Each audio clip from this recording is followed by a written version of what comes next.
tal? ¿Cómo les va? En Perfiles de hoy vamos a hablar con el doctor José María Escobar Sello, actualmente juez, integra el Tribunal Oral Federal de Santa Fe, después de una larga trayectoria por la justicia provincial de Santa Fe y también de otros lugares del país.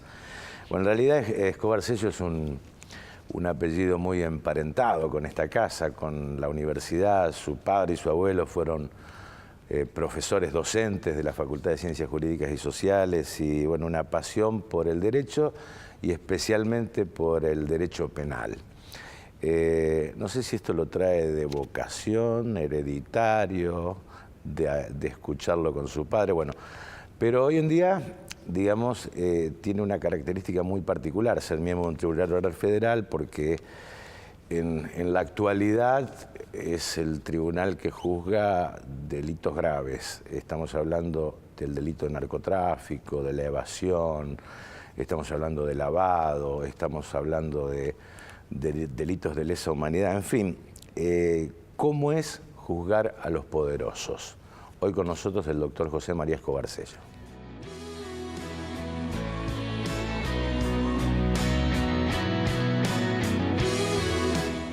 ¿Qué tal, doctor? Buenos días. Un gusto tenerlo acá. El gusto es mío. En lo personal, ¿cómo surge la idea de llegar, bueno, de la vocación jurídica y fundamentalmente la justicia? Yo cuando era alumno de esta facultad, de la Facultad de Ciencias Jurídicas de acá, uno de los profesores, que era miembro del Poder Judicial, toma un grupo de alumnos como para que comiencen a trabajar. Y bueno,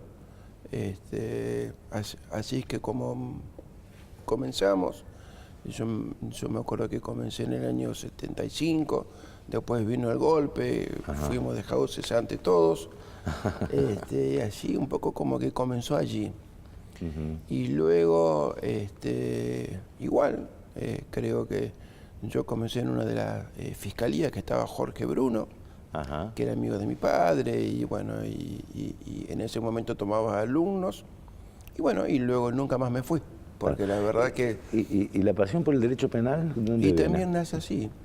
Pero, nace así, fueron la materia que más me gustó. ¿Y tu padre influenció en el tema? No, uno cuando estudia fue lo que más me gustó, fueron las mejores notas que yo tuve, y la casualidad que yo comencé a trabajar en una fiscalía, y bueno, y luego uno lo va queriendo, lo va adoptando, y yo me desarrollé así. Y luego coincidió que fui secretario penal en un juzgado federal del sur. Luego, cuando quise volver para Santa Fe, muchos años después, fui juez de instrucción, y bueno, y ya... Y bueno, juez de instrucción con algunas causas resonantes, sí, como el caso Banrell, por ejemplo. El caso Banrell. Es todo un desafío porque, como decía el maestro Couture, el penalista es como la garza en el lodo, se maneja en aguas turbulentas, ¿sí? Pero tiene que estar limpio fundamentalmente, ¿no? Sí, sí es. Ahora ha cambiado mucho también ese tema porque usted sabe que el derecho se da y el proceso ha cambiado mucho en los últimos 40 años. Sí. La verdad que ahora la relación es mucho más distante del juez con la investigación. Ahora la hace todo la fiscalía, hay cuerpos especializados, trabajan todas las fuerzas. Es decir, ahora el juez está un poco más distante, y bienvenido sea que sea así. Así él puede tomar las resoluciones sin haber participado en las investigaciones, que eso es un avance realmente muy importante. Bueno, uno de los grandes problemas que atraviesa la Argentina es el tema del narcotráfico. Se ha metido, ¿no? Era un tema que algunos lo anticipaban hace ya décadas, pero está incorporado ya con nosotros. ¿Cuál es la política judicial que tiene que ver con este tema? Vos ya es tanto ejecutiva como judicial, ¿no? Sí. La política ejecutiva, todos los gobiernos de los últimos años la han tenido en agenda siempre. Fueron, tanto los últimos 20 años estuvo siempre en agenda. Se ha tratado de luchar contra este flagelo de un montón de maneras, ¿no es cierto? Yo la verdad, y los jueces tenemos que dar respuesta a esto.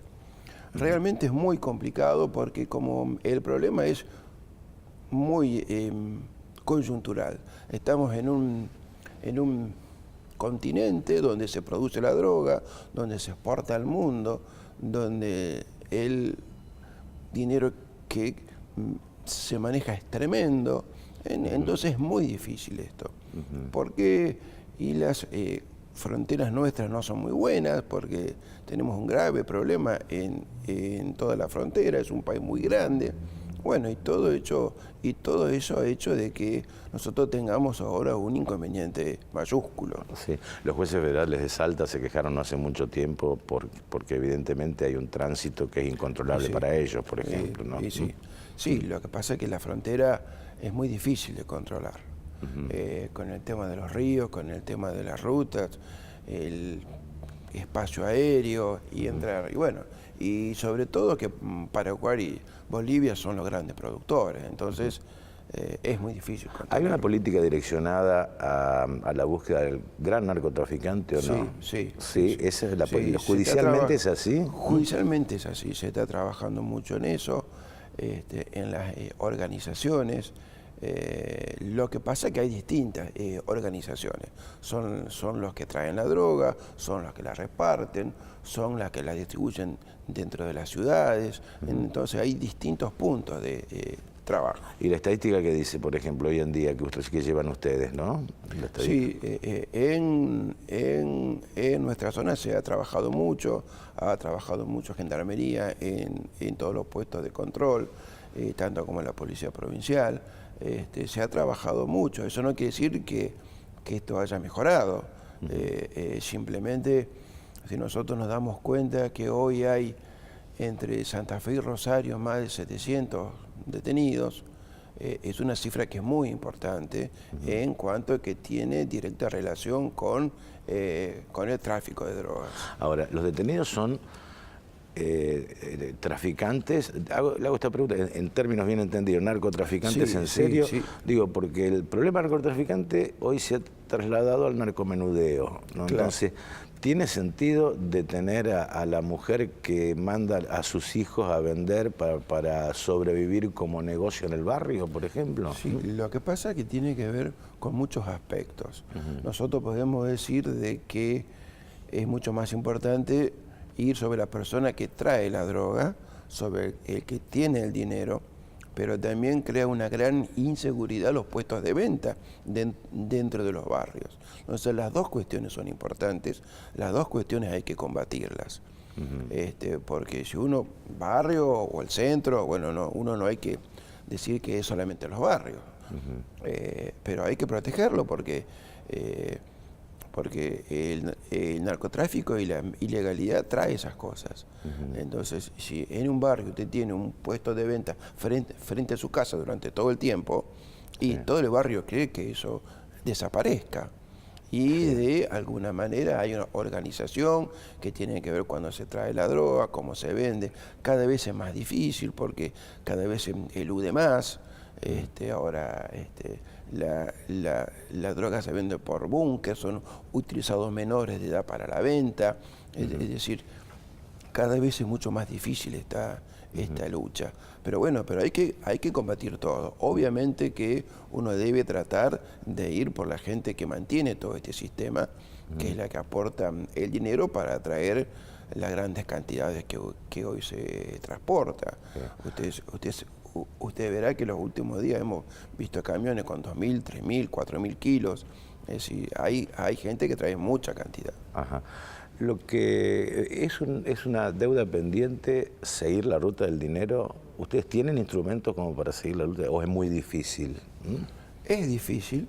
Lo que pasa es que la legislación nos va ayudando, nos va dando más herramientas y van cambiando la forma de investigación. Antes los tipos penales no nos permitían. Ahora con las presunciones sobre el origen de que uno debe presumir de que el origen de estos bienes, si no se justifica, puede venir de esta actividad, le da a los jueces y a los fiscales esa posibilidad que antes no la teníamos. Ahora, el narcomenudeo incluye también digamos, la persecución de la tenencia, ¿o no? Digo porque... No. Esto que quede claro, ¿no? Porque la ley no se ha modificado. O sea, la ley no se ha modificado. No se ha modificado la ley de estupefacientes y tenemos declaraciones oficiales de institucionalizar el uso medicinal, por ejemplo, de un producto que está prohibido por la ley. Sí. Incluso antes... la jurisprudencia ha cambiado, porque antes se consideraba quien tenía un cigarrillo en la mano parte de la cadena. Ahora sí, la ley no ha cambiado. No ha cambiado. Eso es cierto. Ajá. Pero llegan a proceso solamente las personas que venden droga o que la tienen con ese fin. Ajá. O que la almacenan con ese fin. No llegan los consumidores. Todos esos procesos tienen otros institutos que tratan de alguna manera de ver si se encuentra alguna solución para estas personas que son enfermos en definitiva, y que la ley no le permite tener. Ajá. Porque esa es la realidad. Y en lo personal, ¿está de acuerdo con la despenalización o no? Yo creo que debemos llegar a ese objetivo. ¿Sí? Lo que pasa es que es muy difícil decirlo, porque la ley no lo permite, pero... Agradezco su valentía. Pero sí, eso en algún momento yo tenía que decirlo. Creo que debemos llegar ahí, pero debemos llegar ahí bien. Debemos llegar ahí ya con los institutos preparados, con el Estado, con las herramientas para reeducar, para ayudar, porque es muy difícil cambiar la ley y no ayudar, porque en definitiva nuestro Estado es muy grande, somos muchos, no es lo mismo Uruguay que Argentina. Sí. Tenemos que distinguir también. Y lo de Uruguay todavía está en experimentación. Y es un camino muy largo. Ajá. Es un camino muy largo.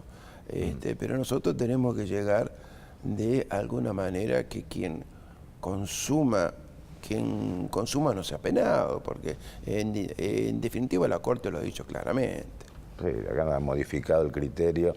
Lo que ocurre es que la ley, hay que modificar la ley. Hay que modificar la ley. Y a lo mejor tal vez haya demasiados prejuicios políticos políticos de sí, modificar esta ley. Eso, ¿no? Es lo que realmente impide que esto cambie, ¿no es cierto? Porque también hay temor. Que el temor es que la ley confunda, y bueno, pero somos un país joven, tenemos que ir aprendiendo de que estas cosas deben suceder y tenemos que ir aprendiendo que hay cosas nocivas que no hay que utilizarlas. En lo personal, ¿existen las presiones sobre los jueces sobre este tema? Personalmente yo nunca he tenido ningún tipo de presión. Y usted sabe que yo he tenido causas importantes y personalmente nunca he tenido ninguna presión directa. Uno ejerce sobre uno mismo presión. Cuando los expedientes son delicados, cuando la sociedad está mirando cómo la justicia da respuesta, uno solo se somete a eso, pero se somete para dar una respuesta real, que eso es lo difícil. Y uno emitir una opinión libre, estar libre, uno estar seguro de lo que decide, cree que está bien. Ajá. Eso no quiere decir que esté bien, son dos cosas absolutamente distintas. La honestidad intelectual de estar conforme con uno mismo, pero obviamente hoy en día con la ampliación de las redes sociales, con una opinión pública uno estima que el juez también puede ser permeable a la opinión pública, ¿no? Claro, y sí, pero uno debe aprender que en definitiva cuando decide está solo y cuando decide si tiene alguna duda, tiene que resolver en ese sentido, por esa duda. Siempre es fácil decirlo, lo que es difícil es hacerlo. A veces la presión social es muy fuerte, ¿no es cierto? Cuando a usted le llega en un proceso sobre una venta de droga en un barrio y los vecinos ven que todas las noches van 10, 20, 40, 50 jóvenes.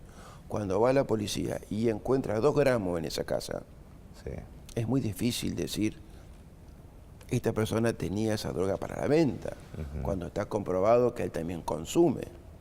Bien, lo que pasa es que también hay que trabajar bien con todos los medios, hablar sobre las figuras adecuadas. Si esa persona vendía, tiene que ir por comercio, no por tenencia. Claro. Hay que probarle de que él vendía. Lo que pasa es que es muy difícil todas estas tareas en el campo también, porque hay barrios que uno no puede filmar, que uno no puede llegar, que uno no puede acreditar. Pero bueno, supongo yo que todas las cosas son así. Bueno, va a ser una pequeña pausa. Bueno, quedan varios temas, sobre todo en lo personal. A ver, voy a dejar algo pendiente, ¿no? ¿Qué pasa en la sensación de un juez cuando existe la convicción de que efectivamente el hecho está comprobado pero no está en el expediente? Enseguida seguimos.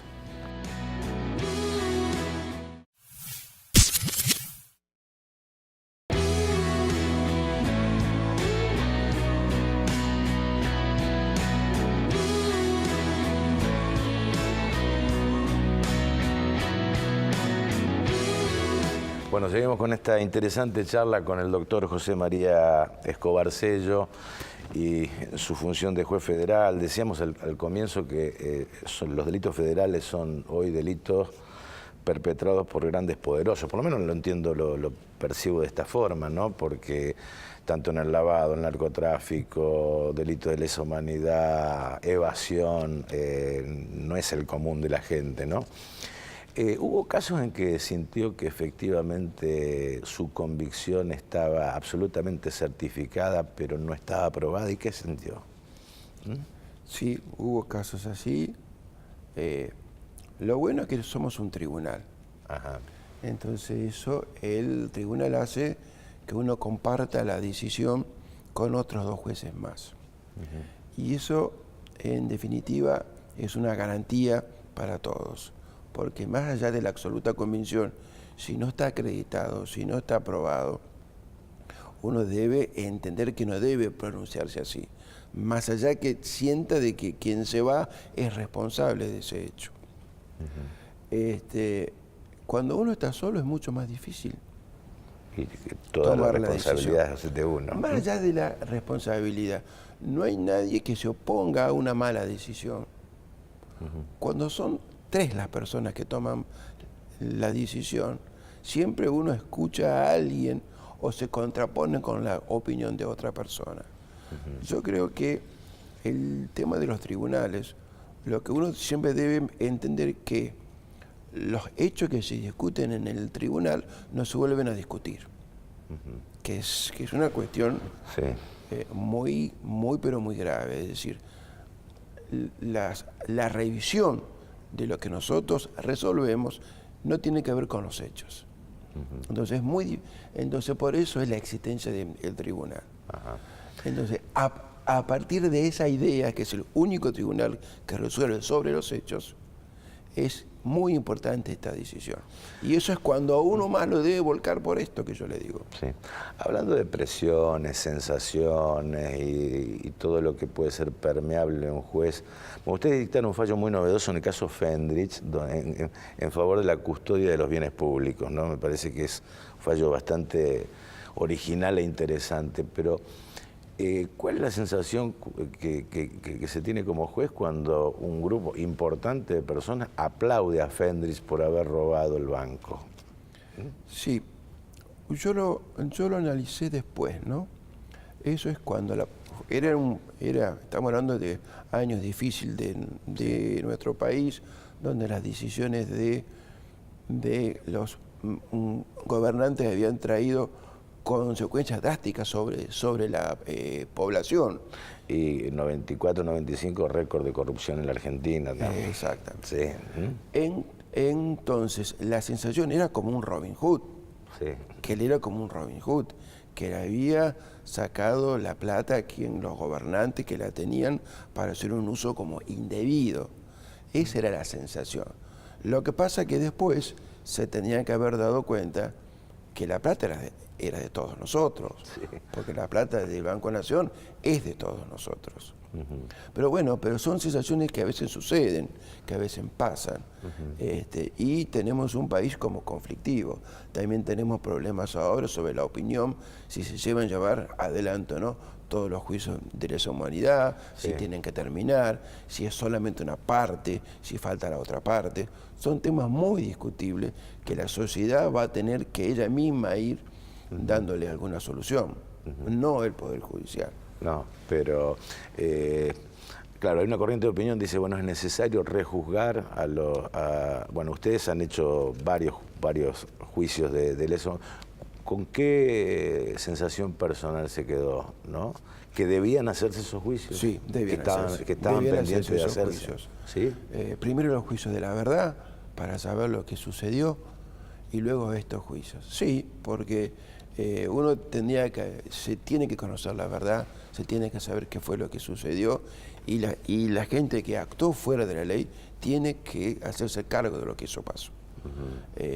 Creo que los lineamientos son importantes, creo que eso hace a la República y hace al crecimiento de todos nosotros. Creo que fueron bien hechos, ya se van a terminar, yo creo que 3 años más, 4 años más, ya vamos a terminar casi con todos estos procesos, y uno debe seguir escribiendo la historia.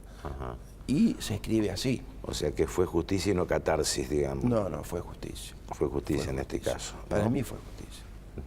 Lo podemos discutir, pero también siempre hay que entender que la reconstrucción es muy difícil. La reconstrucción después de mucho tiempo es muy difícil.